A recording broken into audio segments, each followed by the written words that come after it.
building a real friendship with someone is 100 times more powerful than just, having their business card.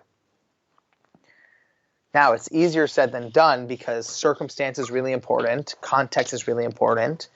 And for me, the way I was lucky enough to do it is at Elliot's conferences called Summit Series, where the entire conference is set up to help you make friendships. What is up, everyone? This is episode number 3 of the Idea to Reality podcast with Alex Banayan, and I'm your host, Tal Tamir. If this is your first time listening in, I want to say first and foremost, welcome. My intentions with the Idea to Reality podcast are to help people who have a great idea, execute on it, and bring it into reality to create a thriving business or lifestyle. This will be accomplished through interviews with entrepreneurs, business owners, and thought leaders who have taken a great idea and turned it into reality. We will focus on the micro steps they took to get to where they are today and provide you with actionable steps on how to execute on your dreams. On the show today, we have Alex Banayan. Alex is the author of The Third Door, which comes out the day this comes out, so Tuesday, June 5th, 2018. And this book is all about his journey, his 5-year quest of tracking down legends like Bill Gates, Lady Gaga, Warren Buffett, Steven Spielberg, Jessica Alba, Larry King, and so many more. I had the privilege of reading this before it came out, and it was absolutely incredible, guys. I cannot recommend this enough, and the fact that Alex got on the show with me to kind of explain his journey was absolutely amazing. Just to dive in for a second, the way he funded his journey was he hacked The Price is Right, the game show, The Price is Right. He had never seen it, got on it, he said, this is how I'm going to make my dreams happen. So the night of finals, he got on there, hacked the show, won a sailboat, sold it, and that's how he funded his 7-year journey of creating this book, The Third Door. On top of all that, Alex has been named to Forbes 30 Under 30 list, Business Insider's Most Powerful People Under 30, and been featured in major media including Fortune, Forbes, Business Week, Bloomberg TV, Fox, and CBS News. Alex is an acclaimed keynote speaker, and this is an absolute must-listen for you guys. I had an incredible time interviewing Alex, and he brought so much wisdom and knowledge to the table, being so young, but having gone through so many letdowns and failures, but in the end, he created this incredible book, The Third Door. And like I said, this is a must read for you guys. It's going to be in the description below, a straight link to Amazon to go purchase it.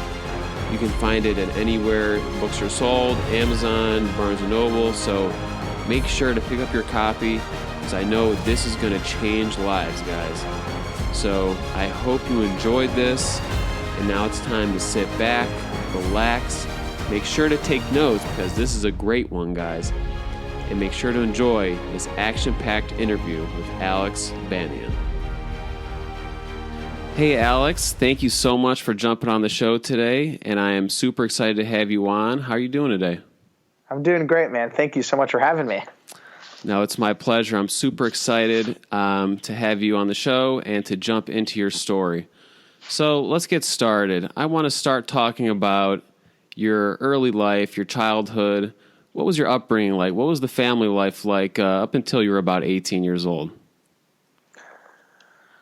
When I was a kid, so I was, and I guess I still am, the son of Jewish immigrants. And as you know, I pretty much came out of the womb. My mom cradled me in her arms, and then she stamped MD on my ass and sent me on my way. In 3rd grade, I wore scrubs to school for Halloween. In high school, I went to pre-med summer camp. So my upbringing was a bit weird, but also at the same time, I've realized it's incredibly universal in the sense of having, very extreme parental expectations, which the more people I share this story with, the more I realize a lot of people who are the children of immigrants went through this. And it wasn't until I got to college that I finally, for the first time, had some time to myself to really think about, what do I actually want to do with my life? Yeah. That's, I definitely completely understand you there. It's not that it's like what the older generation knows, this whole kind of entrepreneurship and building your own business, working for yourself. It's very, I feel like, foreign to our older generations, but they mean the best, and I went through something very similar. And when I went to school, I didn't figure it out quite as quickly as you. It took me quite a few years to figure this all out, but to kind of figure out who you are on your own, you know what I mean? Not as what your family wants you to be. Like, what do you actually, who are you? You know what I mean? Finding yourself. It's so important. Have you ever seen the documentary on Netflix, Jim and Andy? No, I have not. So it's incredible. Highly, highly recommended. One of the best I've ever seen. And Jim Carrey, the comedian, has this whole thing about how, you're born to these parents who give you this name, who then give you this religion, and then they give you this, nationality, and then they project a personality onto you, and they raise you a certain way. And all those things, without us even knowing, become this persona that we all have. And if we're lucky, we go through this crisis of wondering who we actually are. And I think that's when your real life begins.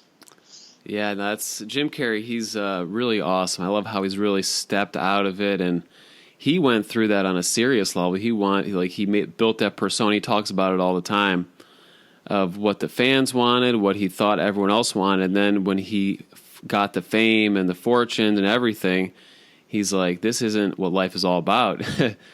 So he's really awesome. I love Jim Carrey. So I'm definitely going to check that out. Thank you for letting me know about that. So before we go any further, I love this thing that you talk about in your book all the time, the flinch. So I want people to kind of get a gauge for the type of person you were. So basically, talk to us about the flinch. Have you worked on it? Have you progressed through it? Are you introverted? Because now you're doing keynotes and all these amazing things. So I want the audience to kind of get a gauge for the type of person you are. The first time I remember feeling the flinch was when I was about 8 years old. I was in the elementary school cafeteria, and I remember sitting at these long wooden tables and taking out my lunch. And, to my left, my friend Ben had granola bars and chips, and my friend Harrison to the right had a turkey sandwich with the crust cut off. And then there was me with this heavy Tupperware of Persian rice with green stew with red kidney beans on top. And I open up this Tupperware, and the smell just explodes and spreads throughout the cafeteria. And all the kids start laughing, asking if I have rotten eggs for lunch. And I remember so clearly that feeling of embarrassment, that I'm not enough, that I'm an outcast. And for so many days for the rest of elementary school, I just sort of kept my Tupperware hidden in my backpack and waited until after school. Oh man, that's terrible. That's just... And it's not this, sob story. A lot of kids go through much worse, but I think you can relate to the whole feeling of, feeling rejected, feeling like a loser, like a nerd. And those feelings when we're kids, as we grow up with us. So those feelings as I got older, mushroomed into my fear of rejection and I became terrified of failure. And it wasn't until I started achieving and chasing this dream of this book that I realized that those fears that started when I was a kid were strangling my ability to achieve my dream. And that's where the word the flinch comes from, because it's almost this living, breathing entity inside of me. So I read a lot about it. Like in your book, it came up a few times. You would see someone on your list of people that you wanted to interview, and you would go to talk to them, and you would kind of just freeze up, like you were physically unable to move or talk. How is that today? And look, I still experience it. I was at a comedy event with one of my best friends a couple of weeks ago, and one of my heroes who I just love is Larry David, the comedian. Oh, of course. And Larry David is standing 20 feet away from me with I believe it was his wife, and they're just like standing at the bar, and there couldn't have been a more relaxed and comfortable place to go up and say hi. But I didn't say a fucking thing. And I don't beat myself up too much these days anymore about that stuff, but it still exists. The fear of someone being angry at you, or someone thinking you're weird, or being self-conscious. It's still something that lives within me, and at the same time, it's something I'm aware of, and I'm slowly growing through. Right. No, that's all. That's really what it's all about. And it's just a process. You can't expect to just change overnight. It's something that's lived with you for so many years.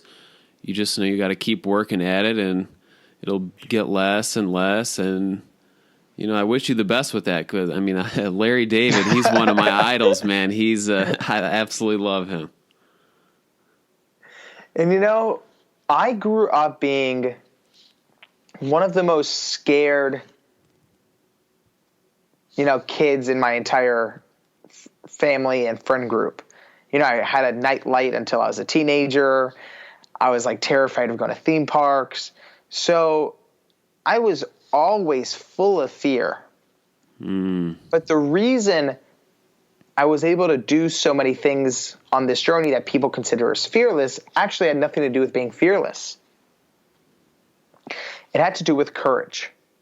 And what I've learned is that the difference between fearlessness and courage is that fearlessness is, pretending that the consequences don't exist and you just jump off the ledge anyway. Courage, on the other hand, is acknowledging your fears, studying them, befriending them, understanding the consequences, but then deciding it's the right thing to do, so you step forward anyway. Yeah, that's a great differentiator for sure. So, I would like to go now on the journey. I want you to take us through the journey. So basically, you were 18 at USC, laying in your bed, staring at the ceiling, kind of figuring out what you want to do with your life. This isn't enough for me. This isn't what I want to do, with the whole pre-med thing. So take us from the beginning and tell us what spawned the idea, and we'll go from there. So I was going through this life crisis. And like I mentioned, I'm the son of Jewish immigrants and was placed on this pre-med path. So by the time I got to college, I remember lying on this dorm room bed, staring up at the ceiling, going through this, what do I want to do with my life crisis? I remember tossing in bed, looking over at this stack of biology books on my desk and feeling like they were Dementors sucking the life out of me. Are you a big Harry Potter fan? Yeah, definitely. Good man. It's my favorite book. So I'm going through this crisis, and I'm tossing in bed for weeks at a time. And eventually I begin to wonder, maybe I'm not on my path. Maybe I'm on a path somebody placed me on and I'm just rolling down. Was that, you think, self-awareness that sparked that in you, or what made you feel that way? You suddenly just wasn't sitting right? I don't believe in it. Maybe it works for other people. It doesn't work for me. These whole instantaneous magical moments of insight. I believe things sort of creep up on you. Yeah, I And agree. and in hindsight, when you tell the story, it's hard to say, well, the first time the thought came into my mind, I was in the shower, but I wasn't really aware of it, so I ignored it. And then the second time I thought about it while walking to class, but I got distracted because someone texted me. And then the third time I thought about it, so when you tell the story, you say, when I was 18, I had this thought. But in reality, the way it works is it sort of just dances in your mind. It takes 2 steps forward, 3 steps back. You play around with it. You think it's stupid. But eventually you settle with the thought of, maybe it's true. Maybe this isn't my path. And the more you think about it, the more you marinate on it, the clearer it becomes. Yeah, that's I like how you said that. It's like Elliot told you, which I'm sure we'll get into, that there's no tipping point. It's just those little step after step after step. But like you said, when you look back on it, it looks like this big tipping point. When I was 18, I had a realization. Right. So when you put it in the big picture, it looks like there is. But when you get down the nitty gritty, you see that's just one baby step after the other. Yeah, there's this thing called the narrative fallacy, which the only reason I know about it is because someone was wanting to write a biography on Jeff Bezos, and Bezos told the author, "How are you going to write a biography about me without, falling into the narrative fallacy?" And my understanding of it is that it's when you look back in hindsight and pick out all of the facts that prove what eventually happened. And it's the truth about any story that you tell. And it's just part of the storytelling process that you can't really avoid, but it's there. Every time you think back, if you become a huge, musician, when you tell the story of your childhood, you're going to tell the parts that had to do with music. Yeah, no, absolutely. So here you are, 18 years old. You keep getting this thought coming through your mind in the shower, in the bed, in class, Right. that maybe this isn't your path. So how did this idea come to you that you wanted to go interview some of the most successful people on the planet? Like, so outlandish, so out there. You didn't hold Right. back. You're like, I want to interview Bill Gates, Lady Gaga, Maya Angelou, the most successful people on the planet, basically. Where did that come from, and when did that kind of come into fruition? So as I'm going through this, what do I want to do with my life crisis, the questions naturally evolved into, how did these people who I looked up to, how did they do it? When Bill Gates was an unknown college student, how did he sell software out of his dorm room when nobody knew his name? How did Steven Spielberg, when he was rejected from film school, go on to become the youngest studio director in Hollywood history? These are the things they don't really teach you in school. So I just naturally thought there had to be a book out there with answers. So I remember going to the library, going to Amazon, checking out all these books, and piling them in my dorm room. But eventually I was left empty-handed. There was not a single book that focused on how all these people, when nobody would take their meetings, when nobody would take their calls, how they found a way to break through and launch their careers. So that's when my naive 18-year-old thinking kicked in, and I thought, well, if no one's written the book I'm dreaming of reading, why not just write it myself? I thought I could just call up Bill Gates, interview him, interview everyone else. I'll be done in a few months. That I thought would be the easy part. The hard part, I figured, was getting money to fund my travels. I was buried in student loan debt. I was all out of bar mitzvah cash. So there had to be a way to get some money to fund this dream. So 2 nights before final exams, my freshman year of college, I was in the library doing what everybody does 2 nights before finals. I was on Facebook. And I'm sitting there on Facebook, and I see on the news feed that somebody is posting tickets to The Price is Right. And I'm thinking, well, what if I just go on the show and win some money to fund this dream. Not my brightest moment. Plus, I had a problem. I had never seen a full episode of the show before. And on top of that, I'd seen bits and pieces of the show, but I've never seen a full episode. And on top of that, I had finals in 2 days. So I told myself it was a dumb idea not to do it. But for some reason, the idea just kept crawling back in my mind. And I remember taking out the spiral notebook to prove to myself it was a bad idea. And I made a best and worst case scenario list. Worst case scenarios. Fail finals. Get kicked out of pre-med. Lose my financial aid. Mom hates me. Mom stops talking to me. Look fat on TV. There are 20 cons. And the only pro was maybe win enough money to fund this dream. So it almost felt as if there was this rope tied around my gut pulling me in a direction. Wow. But, I did the logical thing that night and I decided to study. But I didn't study for finals. I studied how to hack The Price is Right. And I went on the show the next day and executed this ridiculous strategy and ended up winning the entire Showcase Showdown, winning a sailboat, selling the sailboat, and that's how I funded the book.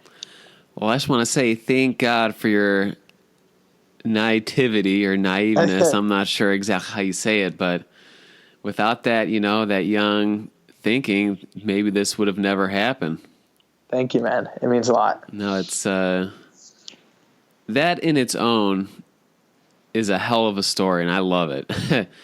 I think it's you don't ever hear something like that. You think it's scripted and this but with all these resources in front of us, we just need to utilize what we have and make it happen. I saw that you were like, okay, this is what I need to do.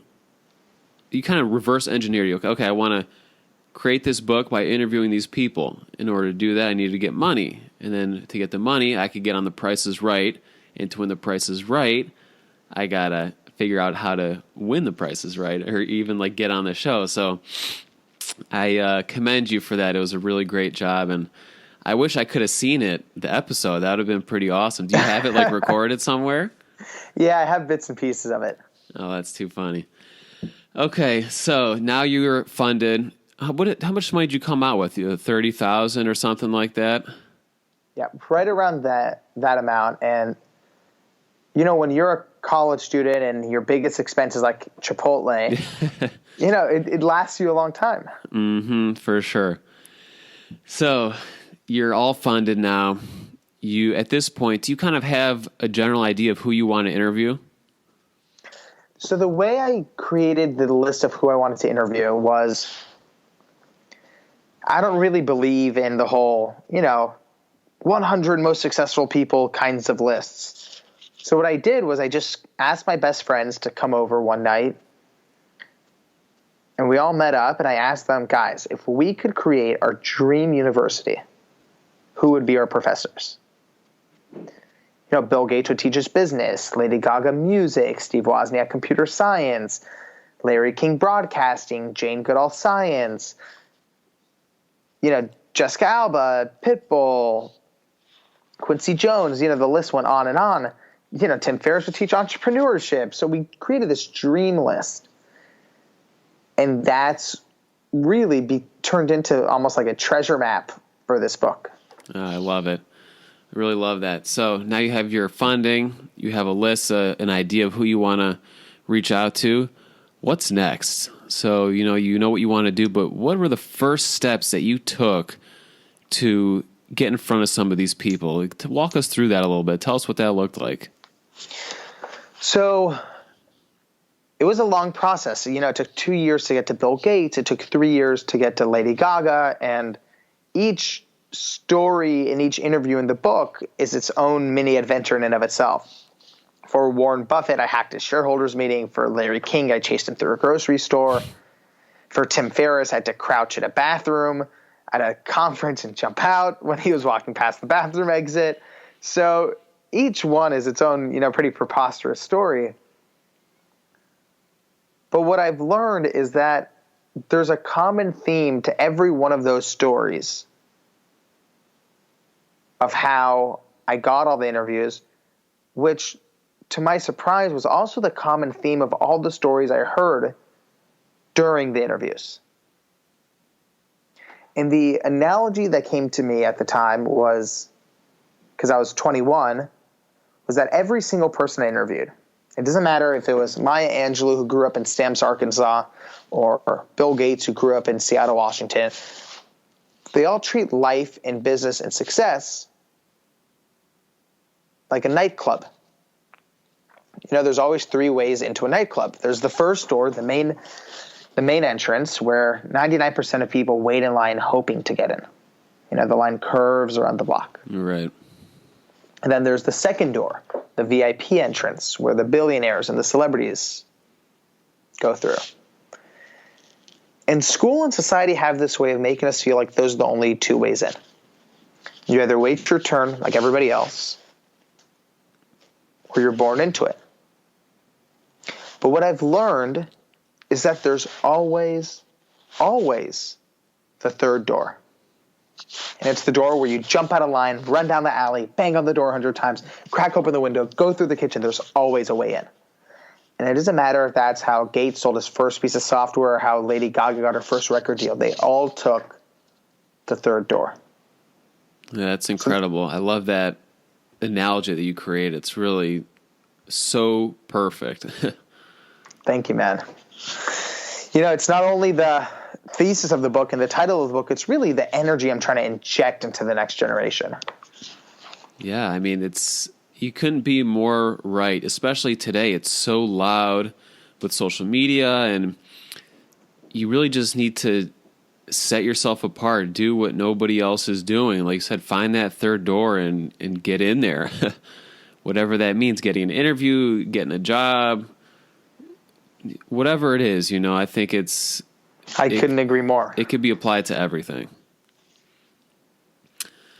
So, who was your first interview with? So the first interview in the book, I actually have it right here in front of me. I believe the first interview was with Tim Ferriss. Right. I love how that happened also.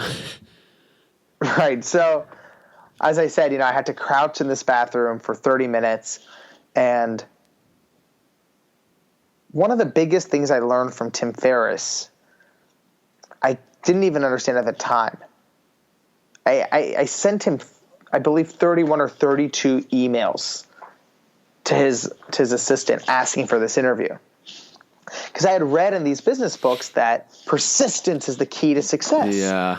You see it on bumper stickers, you see those TED Talks, they all say persistence is the key to success.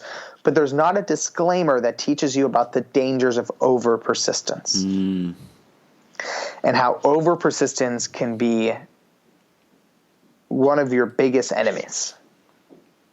Wow. Yeah, I see. I mean, that's... And I had to learn my lesson the hard way after my disaster with Warren Buffett. You want to talk about that for a couple minutes? So, with Buffett, I pretty much went on this 8-month quest trying to interview him. And I spent, months and months researching him, writing these really well-researched handwritten letters, sending them to his office, and he would actually send handwritten responses back. Now, my letters were 2 pages long, and his responses were 2 sentences long. But still, he handwrote responses, which was pretty cool. But essentially, his responses always said, "Thank you, but no thank you." But I just, became so convinced that persistence was the key to success. So I just would call his office every single week. I would write letter after letter after letter after letter. I flew to Omaha to try to, track him down in person. And it got to the point where after months and months and months of, essentially harassing his assistant and, other people who worked for him, I eventually got an interview with Bill Gates through, a whole nother story. And after the interview with Gates, the interview went so well that Gates' office had offered to reach out to Buffett and make an introduction. You know, Bill Gates and Warren are best friends. And Right. when Bill Gates' office reached out to Warren Buffett's office on my behalf, Buffett's assistant, you know, I'll never know exactly what she said, but my assumption is her response was essentially, we know all about Alex, and this isn't happening. Yeah. And Gates' office asked me to not contact Buffett's office ever again. Yeah. And what I learned is that, you know, you can be so over persistent and dig yourself into such a deep hole that even Bill Gates can't pull you out. Wow. So what advice would you give? Like, what is that fine line that you don't want to cross when it comes to persistence? You know, you have to be respectful of the other person. It's not a fine line. It's a wall. I just didn't have the awareness to know it was a wall. Yeah. You know, there's a huge difference between banging on one door 1,000 times versus, you know, knocking on a door a few times. All right, that didn't work. All right, let's go make friends with the bouncer. Okay, that didn't work. Let's go check the window. That didn't work. There's a difference. Yeah. You know, if you bang on one door 1,000 times, they call the fucking police because you look like a lunatic. Right. And I was so desperate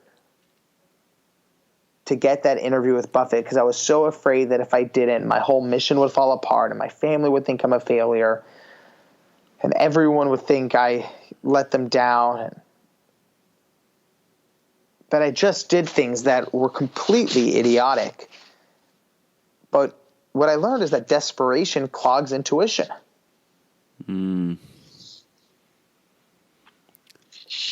How did that happen to you? How did desperation clog your intuition? You knew that what you were doing wasn't right. You were being too persistent, but you were just so desperate that you feel like you needed to keep hitting that same door over and over until someone gave in.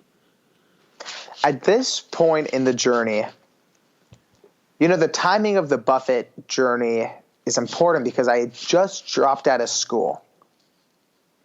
And the reason I dropped out of school was, you know, I loved school. The problem was that my biggest dream was to go and interview Bill Gates and make this book a reality. And the only way I felt I could get to Bill Gates was if I focused 100% of my time on the book. Mm-hmm. So, you know, I convinced my family, and by convinced I mean I told them this is what I wanted to do, and they said over my dead body. But nonetheless, you know, I told my family, look, if I just, you know, take one semester off from school and I get a book deal, then Bill Gates is a guaranteed yes. And what happened was after I took that semester off and I got the book deal, Gates wasn't a guaranteed yes. So I then had to, my plan B was to try to get Warren Buffett so I could get Buffett, and then Buffett would help get Gates, and it would all come together. So I wasn't just reaching out to Buffett. You know, I definitely admired him and wanted to learn from him. That was completely true.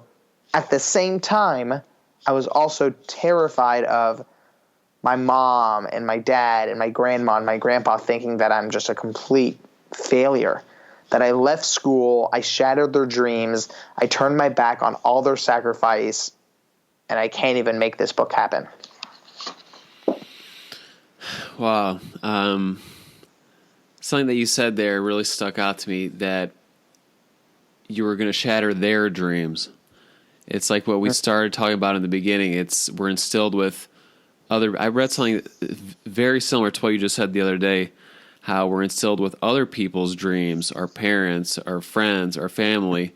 But what about our dreams? You know, this was your dream. That should be enough. Right. But we're programmed to think that it's not enough, that we have to live for other people, when in reality, when we leave this planet, we're leaving by ourselves. We came alone and we're leaving alone. You know what I mean? Right.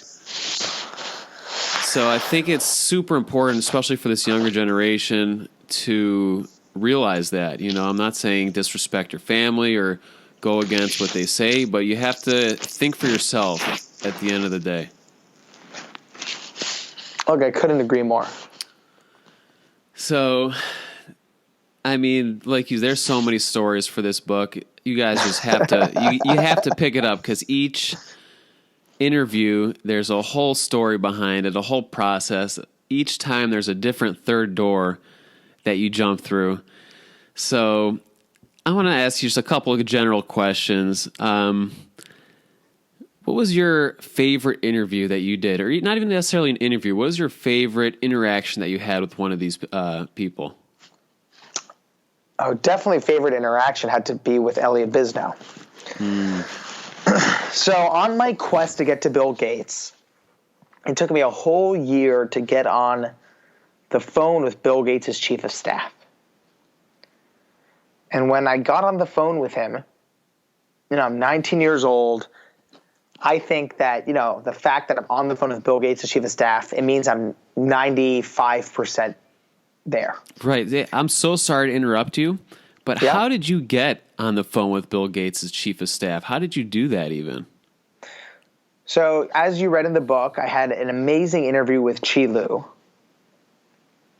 And for those listening, for some context, Chi Lu is, one of the most fascinating people on earth, in my opinion. He grew up in a village outside of Shanghai, China, with no running water and no electricity.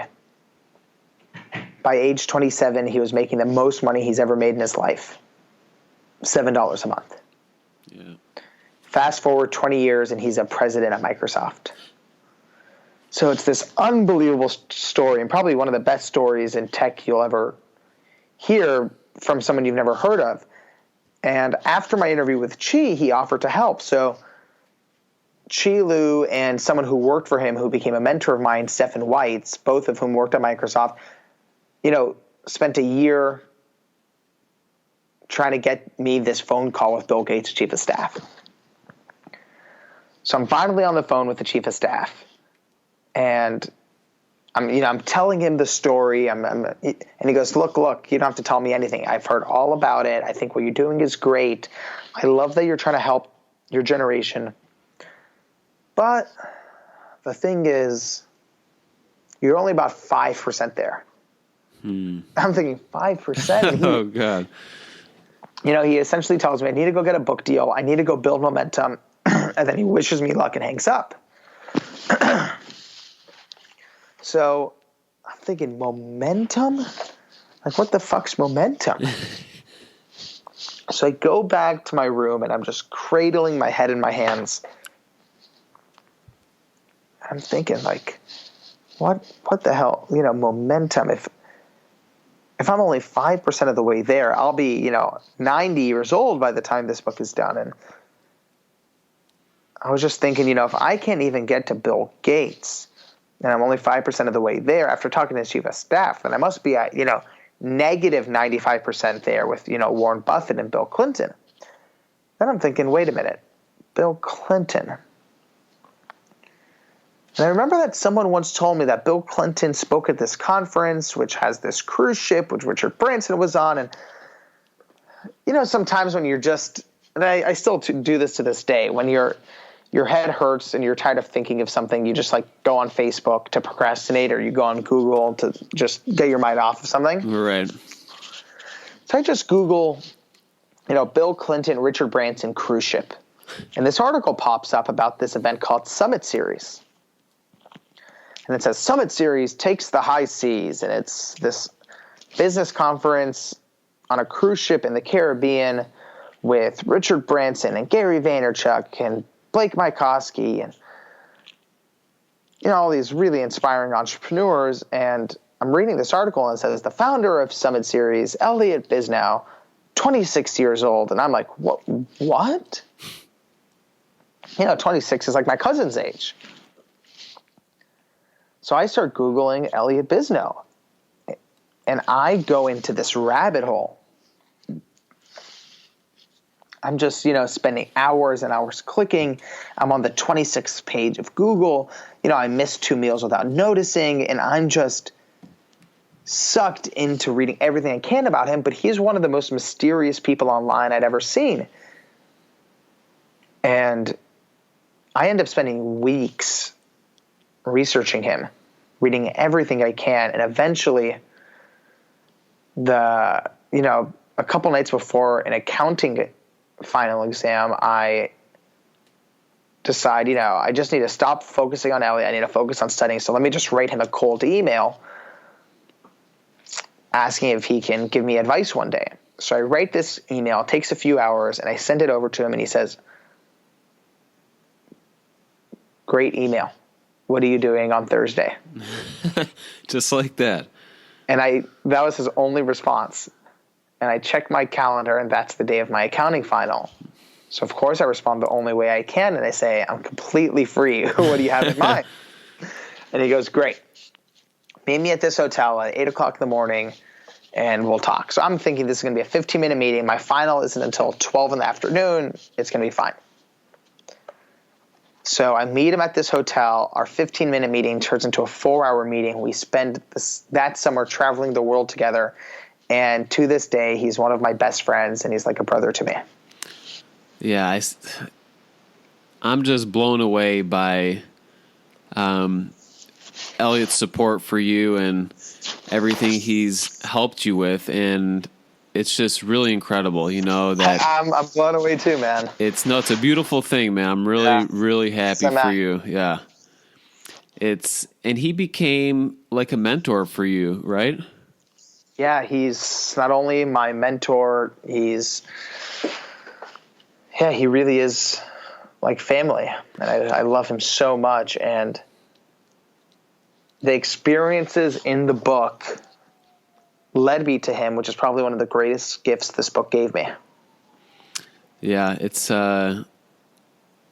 I'm just speechless, honestly. When I found it, I was like, yes, like there you go, like this is it. And I think it's hilarious how every time you want to make a huge move, it's like 2 days before a final exam. You know what's so funny is I realized that there's, I don't know if it's correlation or causation, but I have this funny theory. During my research of Bill Gates and Mark Zuckerberg, I realized that both of them started their companies right before final exams. Microsoft started, at Harvard, they call it, I think it's called like reading period or reading week. And at USC, we called it, study days. But it's, the couple weeks before finals, you don't have class, so you can study. And it's an interesting question of when you're given free time to focus on what's supposed to be your important job, which is studying, what are you actually spending your time on? Wow. Kind of shows your true colors. Like, what are you really interested in? So, touching on Elliot for a second, I like how you talk about in the book networking kind of versus relationship building. Mm-hmm. Will you touch on that a little bit? Because I think this in its own is super, super, super important for our generation, because you always hear entrepreneurs talking about network. I think there's a huge difference between networking and building a lasting friendship relationship with people. Keep touch on that for a minute and tell us how it has helped you on your journey. What Elliot taught me is that, and a lot of young entrepreneurs, I went through this early on, Elliot went through this early on, where you start out in business, you start out in the workforce, and, just like you said, everyone says network, and, you're exchanging business cards, you're friending people on LinkedIn, and, I did all of that.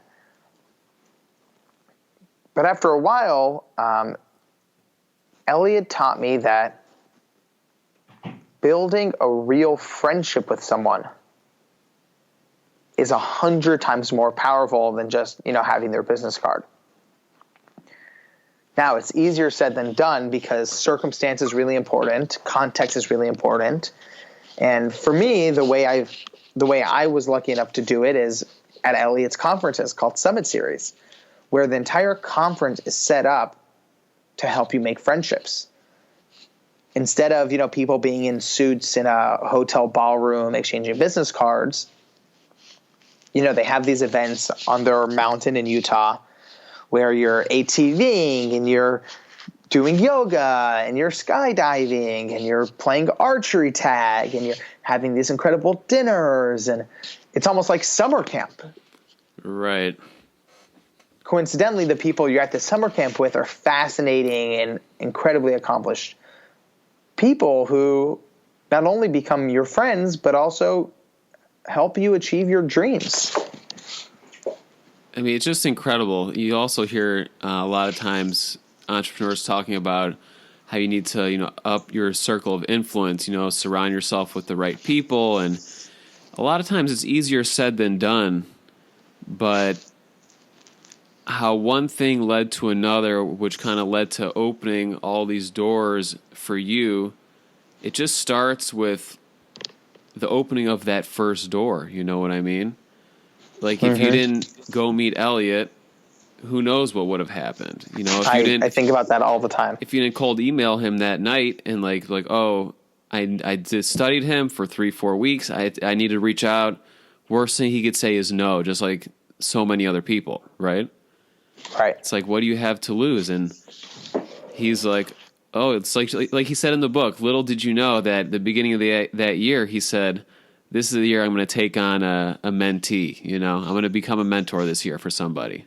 Right, and there's no way I would have known that. Right, nothing you can read online or research can tell you that. I think I'm realizing this now with the interviewing and, researching people beforehand.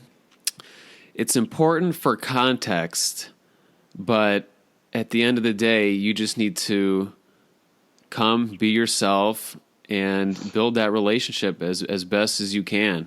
There's nothing to lose. And when people, this is what I've noticed so far, when people see that you're authentic and you're just being yourself and you're not afraid to fail or do whatever, then they're more open to helping you, instead of acting, oh, I'm perfect, I do this, I do that, blah, blah, blah.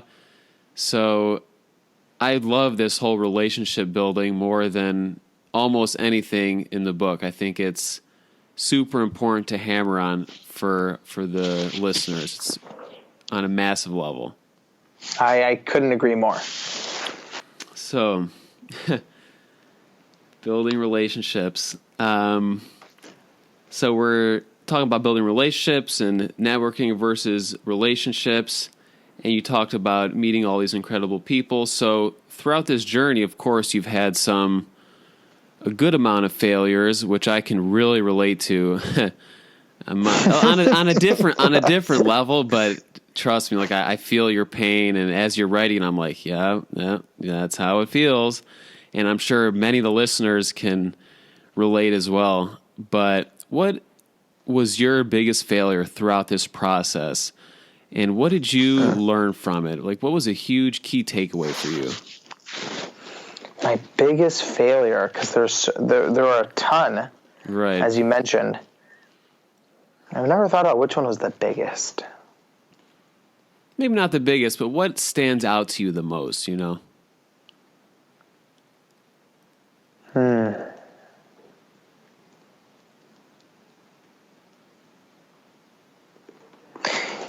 The reason it's such a hard question is because of something that happened in the journey.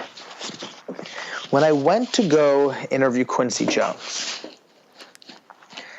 I walked into that interview, because it was towards the end of the journey, feeling like I had just made, millions of mistakes on this journey, almost as if my entire journey was this long, pathetic string of mistakes. And I go in there with Quincy Jones, who, we all know has won more, he's been nominated for more Grammy Awards than any music producer in history. Yeah.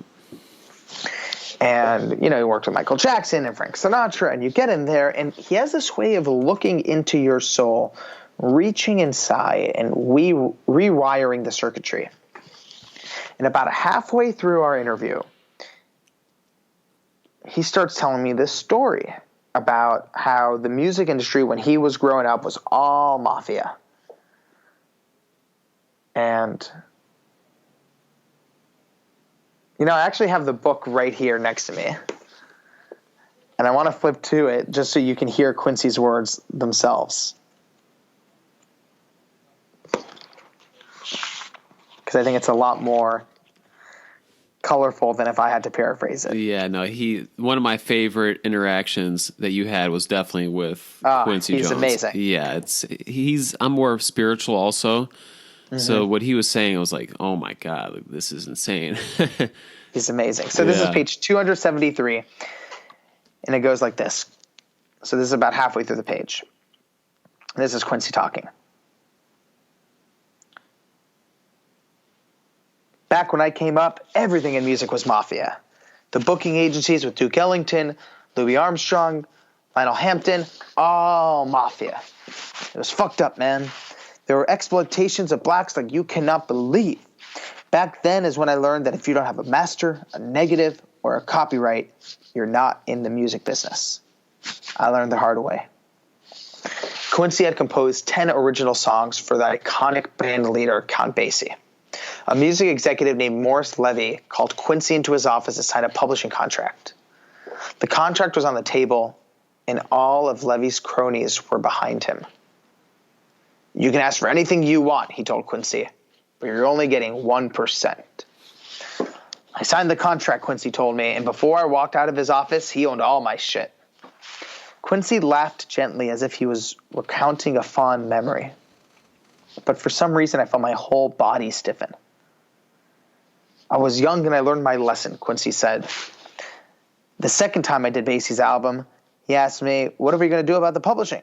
I told him, nothing. I'll publish it myself. He said, now you're getting smart, kid. Why didn't you think of that the first time? Quincy laughed some more. The mafia took all my shit, he added. I'm still getting it back. That's fucked up, I said, my anger surprising us both. With hindsight, I can see where it came from. I was still so upset over what happened with Zuckerberg that even the smallest reminder of being screwed by someone in a position of power sent me off. It's all good, man, Quincy said, putting his hand on my shoulder. That's how you learn. As Quincy and I locked eyes, something within me clicked. I felt as if my body had been an overinflated tire and Quincy had just hit a valve, all the excess pressure rushing out. You have to cherish your mistakes, he said. You have to get back up no matter how many times you get knocked down. There are some people who face defeat and retreat, who become cautious and afraid, who deal with fear instead of passion, and that's not right. I know it seems complex, but it's relatively simple. It's let go and let God. You can't get an A if you're afraid of getting an F, Quincy added. It's amazing, the psychology of growing in your field no matter what you do. Growth comes from mistakes. You have to cherish them so you can learn from them. Your mistakes are your greatest gift. And ever since that interaction I had with Quincy, it's hard for me to answer questions like that, like what your biggest mistakes are, because he really did rewire me to see them as my greatest gifts. Yeah, they're blessings in disguise, yeah. Yeah, and look, don't get me wrong, they still hurt and they still sting sometimes when I think back on them. But he really did change the way I see them. That's absolutely incredible, and if you think about it, what if this journey took you 3 months as opposed to 5? It's been 5 years, right, about? The journey itself was about 5 years, but plus writing and editing, it's been a 7-year journey. Wow. Imagine if it took you 1 year, the knowledge that you've gained through all these failures. It's literally too funny. I was talking to my girlfriend earlier today. I was like, I was talking about work or something, and I was like, it's interesting how I keep saying how not to do things, you know what I mean? And you learn, I think, so much more from that, from your failures, from seeing how not to do things as opposed to things just working out perfectly. Right. Yeah, that's... I totally agree. Quincy, man, one day I hope to meet him because he sounds like just on a whole nother level. Yeah, he's remarkable. So... It's just incredible, man. I'm so happy that you did this. It's really, because there's nothing like it, And you saw a problem and you solved it. And I know it sounds like it's all easy now looking back on it, but... Nah, even looking back on it, it was still hard as fuck. Yeah. Oh, no, I mean more like sitting here talking about like, oh yeah, I solved this problem. I met these famous people, and like, no, it was like through the trenches for years and years and years. Right. A couple more little questions. Who was your? I mean, I was gonna say, who do you wish you would have gotten to? I know I don't really like to talk like this all the time, but I think it's interesting, you know. You know, I actually never reached out because I just didn't have a good opportunity to do it because he was president the whole time while I was working on the book, but it was Barack Obama. And I love him. He's got he's got something to him, you know. His demeanor is just on a whole nother level. Yeah, it's beyond politics because, you know, I agree with some things that he's done. I disagree with some things that he's done. But the person he is a huge inspiration for me. How so? So one of his books, you know, Dreams from My Father, it's his first book, I believe. It's just, if you just open the first few pages, there's this deep yet smooth energy that flows through his words that you can see during his presidency, you can see in his post-presidency, and you can see in his writing from decades earlier. And what fascinates me is how he's able to, you know, withstand all the chaos around him and keep that deep, soothing demeanor while also being introspective, while also being thoughtful. He's a tremendous inspiration for me. So do you see yourself, now that you're finished with the book, you're going through the final launching stages, the book comes out in June, correct? Yeah, it's in bookstores everywhere on June 5th. June 5th. Okay, we'll plug you on that in a second and all your social media and stuff. But another personal question, do you have plans to continue to reach out to these people, or do you want to just start building these lasting relationships and see where that kind of takes you? So the future of this journey and this mission still, you know, when I first started this book, it was never with this intention of, you know, oh, I want to be this author. It was really because I wanted this book to exist, and it just wasn't out there. And the book is less important to me as the larger mission it represents.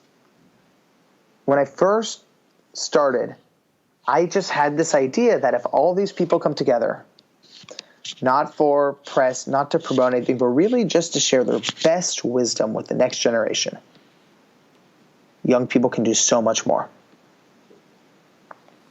And what I've learned now that I can look in hindsight back on this book, the biggest thing that symbolizes the soul of this mission is really the idea of possibility. Because that's what the third door is. It's really a mindset of possibility. And I've learned that when you change what someone believes is possible, you change what becomes possible. And that's one of the most powerful gifts you can give someone. So moving forward, that's really what my mission is, which is, you know, whether I'm doing interviews or I'm not doing interviews, my mission at the end of the day is inspiring people to believe in what's possible. I can't even believe that you just said that. So every time I read a book, my girlfriend says, because I almost have trouble dialing. She goes, "What is your biggest takeaway?" And sometimes I'll be like, oh, I'm this and that and the other. But for this, I texted her. I was like, Lauren, my biggest takeaway, I don't know if you're going to believe me, is anything is possible. Dude, that makes me so happy. Today, literally earlier today, I texted her that from work. So what you're trying to do, you're doing. I'm living proof. And I think that everyone needs to read this book. It's just so important to give a lot of context to people. We look at these celebrities, entrepreneurs as if they're gods, but at the end of the day, they're just human beings. They've achieved a good amount of success, and a lot of them just want to help how they can. But in order to get there, we got to take the third door, and you got to ask. There's so much more so many gems in this book that I want to talk about, but we could be here all night long, literally. So you guys, you have to pick up this book, The Third Door. Alex, where can they get this? Is it going to be in bookstores, Amazon? Tell us where we can find this. Yes, it's going to be everywhere, all bookstores, all online bookstores, Amazon, iBooks. The book website is thirddoorbook.com, THIRD, thirddoorbook.com, where there's a bunch of bonuses on there if you pre-order the book. And if you do pre-order it, give me a shout out on social media so I can send you a thank you. It's really easy. It's just my name, Alex Banayan, AlexBanayan, on Twitter and Instagram and Facebook. Awesome. So what is the best way, if someone wants to reach out to you, where are you most interactive on? What platform? Instagram is my favorite. So definitely give me a shout out there. Awesome. Okay.